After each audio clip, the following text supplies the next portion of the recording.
Olá, caro aluno. Seja novamente muito bem-vindo à disciplina de Fundamentos e Práticas em AD. Essa é a nossa aula de número 2 e eu sou o professor Atos Denis.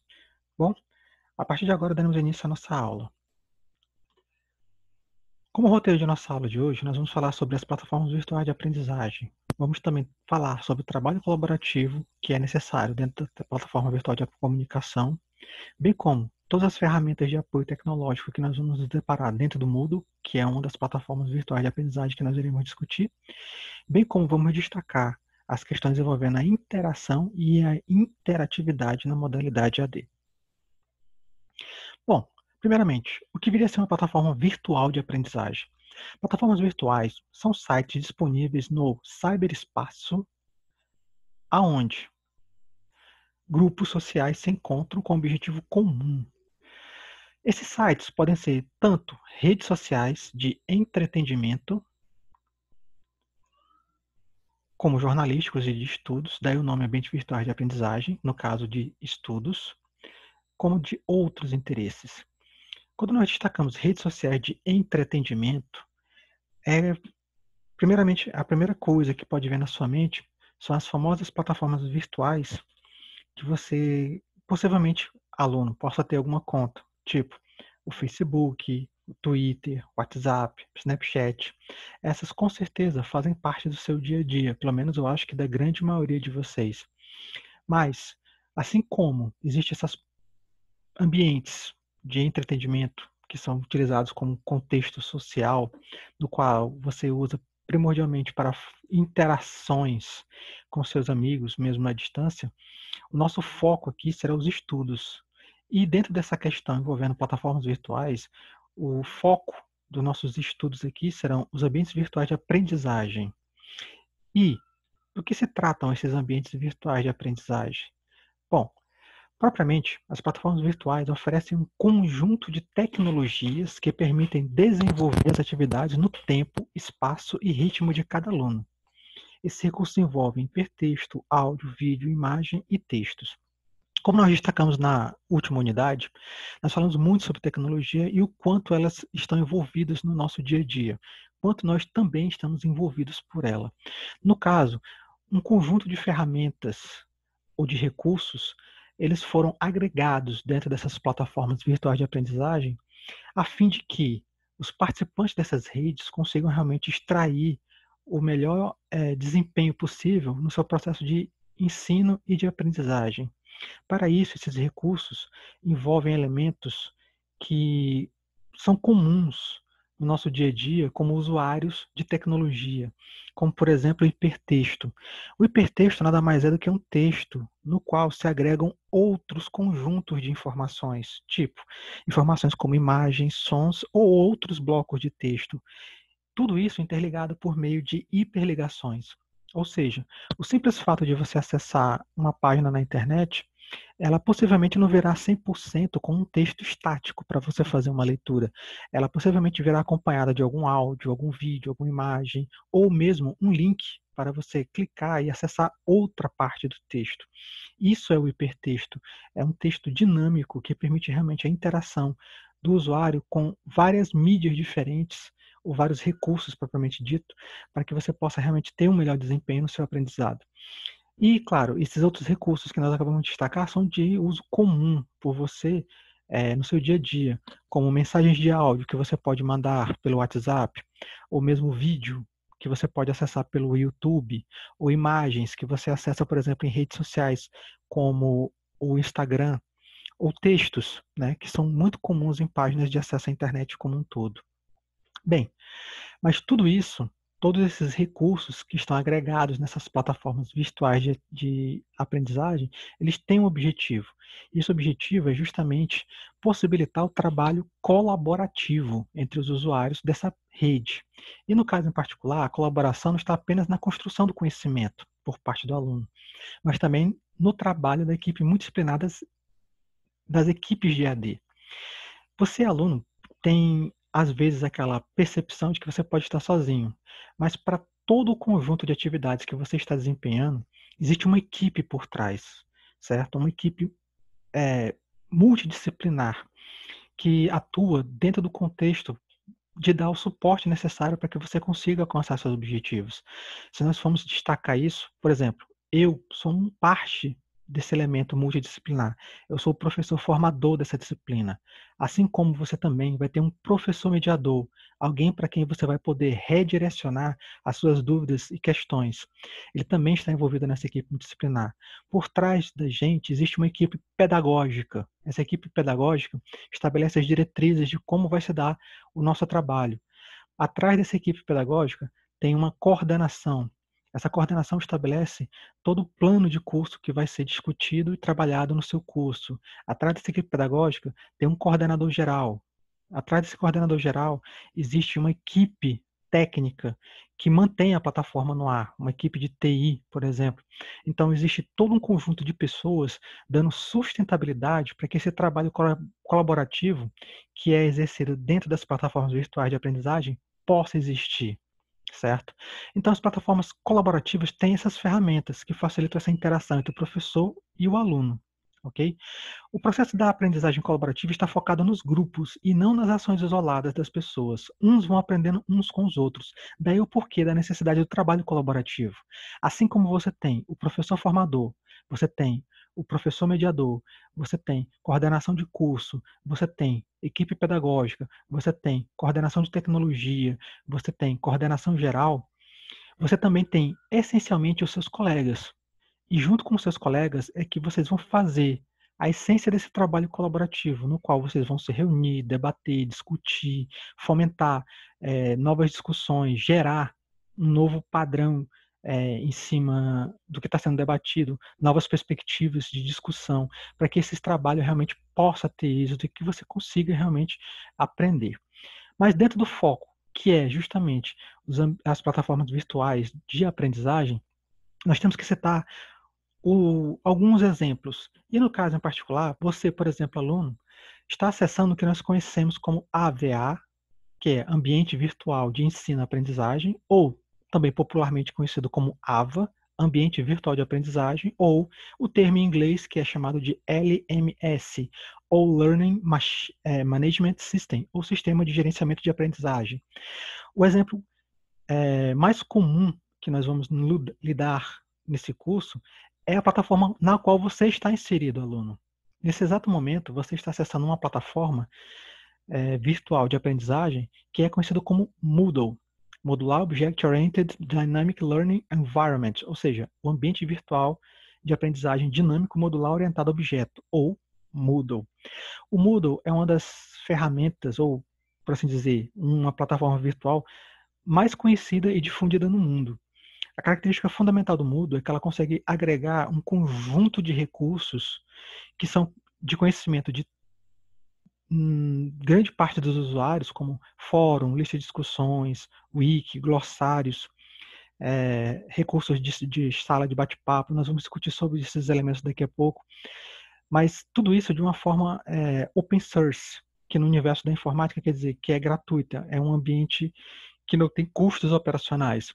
Mas, primordialmente, como ele é bem trabalhado dentro de um contexto pedagógico, no qual a sua plataforma ela é muito intuitiva para o usuário, você realmente consegue facilmente se localizar dentro das ferramentas, dos recursos, do que está sendo solicitado em cada uma das interações que você vai fazer. Ela é muito difundida, tanto em ambientes acadêmicos privados, como públicos, como ambiente virtual. E é, atualmente, o ambiente virtual de aprendizagem é utilizado pelo Instituto Federal do Piauí para ofertar os seus cursos na modalidade de educação à distância. Mas ele não é o único. Existem outros AVAs ou AVA, como nós destacamos, como, por exemplo, o eProInfo. O eProInfo é mantido pelo MEC, por exemplo, é uma plataforma de educação à distância também mantida pelo MEC. Nós também podemos destacar o TEL Educ. Sorry, deixa eu apagar aqui rapidinho.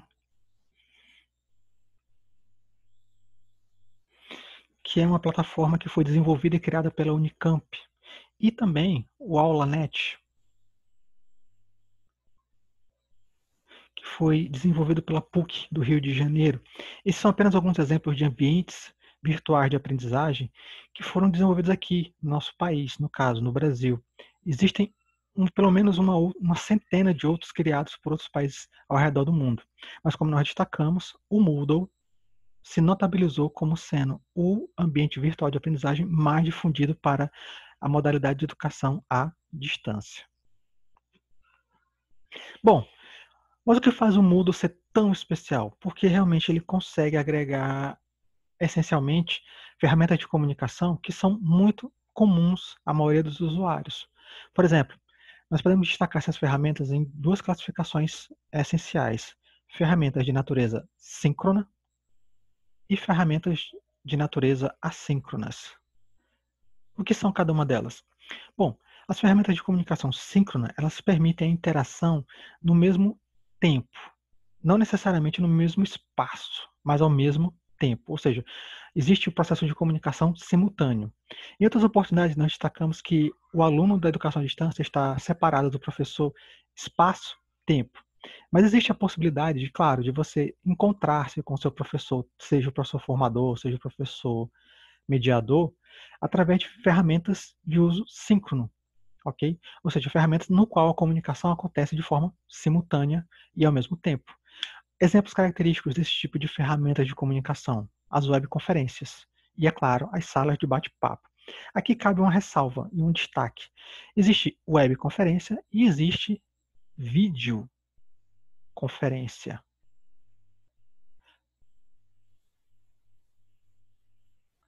Qual a diferença? As webconferências, em geral, são utilizadas por meio de softwares, certo? Você usa, por exemplo, um Hangout, um Google Meet, um Skype, para poder se comunicar com outros.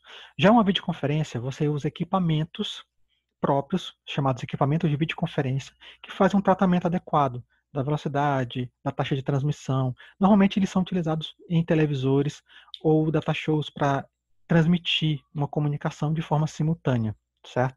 Ou seja, a videoconferência ela tem um custo operacional maior, porque exige equipamentos próprios. Existe também a webconferência, que o custo operacional é bem menor, uma vez que você vai só apenas utilizar softwares. No caso, a maioria desses softwares é gratuita. E é claro, as famosas e populares salas de bate-papo ou chats, que são muito comuns, por exemplo, em redes sociais do tipo WhatsApp, onde essencialmente você escreve textos em salas de bate-papo, certo?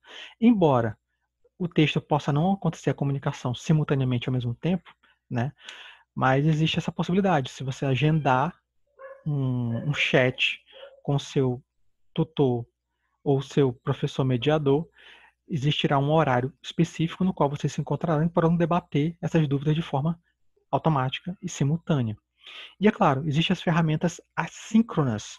Essas ferramentas assíncronas, elas permitem a comunicação entre os participantes de forma colaborativa, só que não no mesmo tempo. Então, no caso, você teve uma dúvida, ou você quer iniciar uma discussão a respeito de algum tema que foi debatido no seu assunto.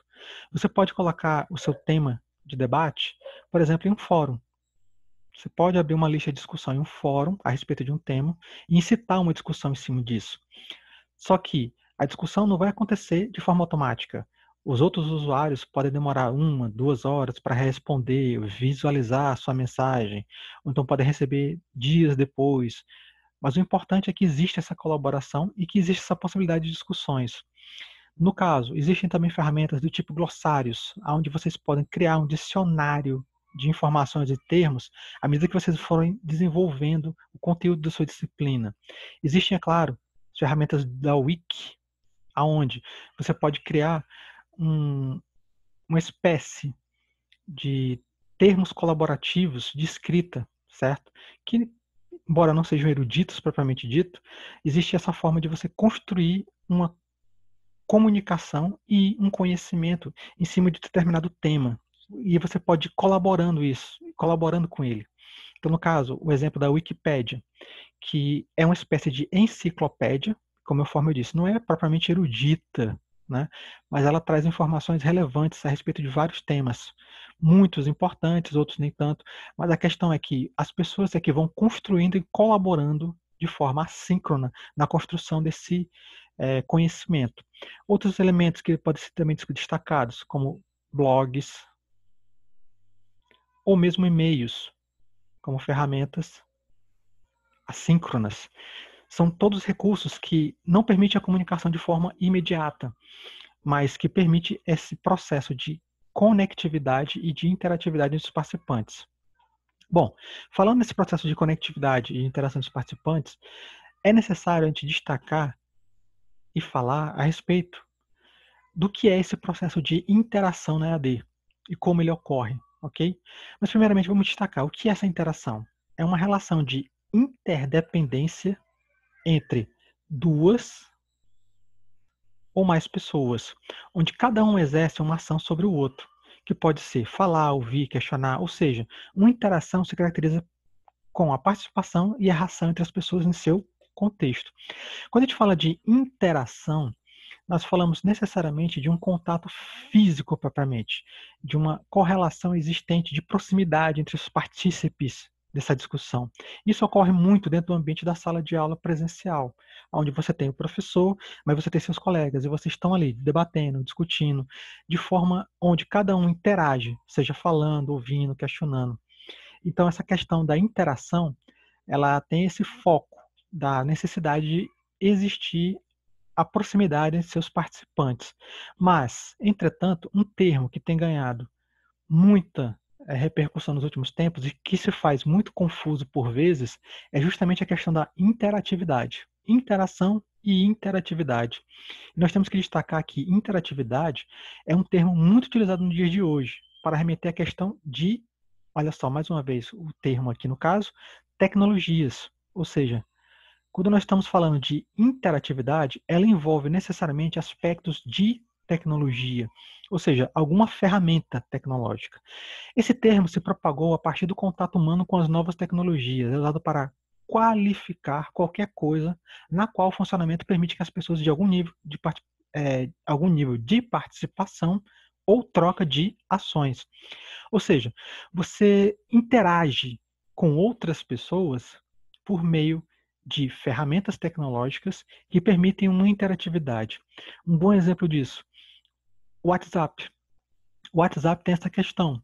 Você pode não estar com a pessoa próxima, mas você está interagindo com ela a partir do momento que você troca essas mensagens com ela. Ou seja, a questão da tecnologia permitiu mantermos contato, mesmo no aspecto de espaço-tempo diferenciado, por meio dessas novas tecnologias que criaram esse novo padrão de interação entre os usuários, certo?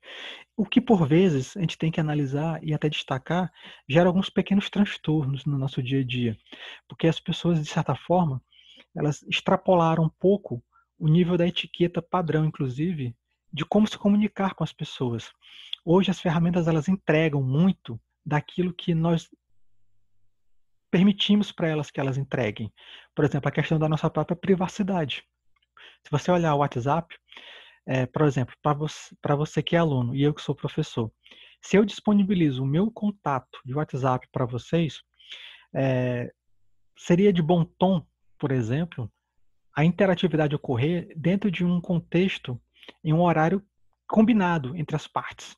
Só que minha experiência, por exemplo, com essa disponibilização de contatos, me diz que não é uma coisa interessante, de um certo modo. Porque alunos, em alguns casos, não estou me referindo a todos, mas algumas pessoas não têm mais essa questão da etiqueta. Então elas podem mandar mensagens para você na madrugada, em horários inconvenientes, meio-dia, meia-noite. Realmente não existe mais limites para ou etiqueta propriamente padrão para o uso da interatividade dentro desse processo. Então, no caso, é uma linha muito tênue nesse aspecto da discussão entre interação e interatividade, certo? A interação entre as pessoas se dá num contexto muito próximo, quando você está realmente tendo um contato ali, falando, discutindo ao vivo. A interatividade por meio dos recursos da tecnologia, ela também permite essa interação. Contudo, existe um fator desagregador nesse contexto que eu sempre gosto de ressaltar, que é justamente a etiqueta, que as pessoas têm que aprender a desenvolver um senso de ética para saber realmente momentos adequados para se usar dessa tecnologia para que não extrapole o senso da questão ética no uso desses recursos. Pois bem, nesse contexto, vou deixar aqui para vocês as referências que eu utilizei para essa aula, certo? Eu espero que vocês se interessem por essa parte, que vocês realmente façam uma pesquisa mais aprofundada a respeito do tema que nós acabamos de discutir, e nos vemos na próxima aula.